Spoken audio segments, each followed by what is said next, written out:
Doctor Rajkumar, doctor Vishnuvardhan ಅವರು, doctor Ambareesh ಅವರು, ಶಂಕರ್ ನಾಗ್ ಅವರು, ಅಪ್ಪು ಅವರಿಂದ ಹಿಡಿದು ಶ್ರೀಮುರಳಿ ಅವ್ರ ತನಕ ಆಲ್ಮೋಸ್ಟ್ ಎಲ್ಲ ಸ್ಟಾರ್ಗಳು ಇದ್ದಾರೆ. ಹೌದು ದರ್ಶನ್ ಸುದೀಪ್ ಸರ್ ಕೂಡ ಇದ್ದಾರೆ ಅದರಲ್ಲಿ.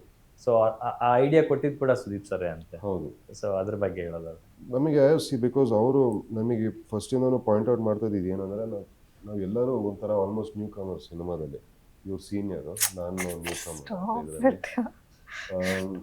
ಅವ್ರೇನು ಹೇಳ್ತಾ ಇದ್ದಿದ್ದು ಅಂದರೆ ಅದು ನನಗೂ ಅದು ಇಷ್ಟ ಆಗ್ತಾ ಇರಲಿಲ್ಲ. ಅಂದರೆ ಕಟೌಟ್ ಹಾಕ್ಕೊಂಡು ಅವ್ರು ಹೇಳ್ದಂಗೆ ಅದ್ರ ಮೇಲೆ ಹಾರ ಹಾಕೋದು ಇದೆಲ್ಲ ಹಾಕಿದಾಗ ಅದು ಯಾರಿಗಾದ್ರೂ ಗೊತ್ತಾಗತ್ತೆ ನಾವೇ ಮಾಡಿಸಿರೋದಂತ.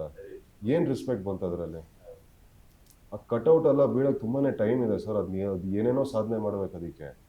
ಫಸ್ಟ್ ಸಿನಿಮಾದೆಲ್ಲ ಇಲ್ಲ ಓಕೆ ನನಗೆ ಒಂದು ಆಸೆ ಇರುತ್ತೆ, ನೋಡೋಣ ಬಿದ್ದಾಗ ನನಗೆ ಅನಿಸುತ್ತೆ ಅವಾಗ, ಹೌದು ಗುರು ನಾನು ನಿಂತಿದ್ದೀನಿ ಇಂಡಸ್ಟ್ರಿಯಲ್ಲಿ, ನನಗೋಸ್ಕರ ಅಂತ ಒಂದಿಷ್ಟು ಫ್ಯಾನ್ಸ್ ಇದ್ದಾರೆ ಅಂತ ನನಗೆ ಅವಾಗ ಗೊತ್ತಾಗುತ್ತೆ. That is achievement.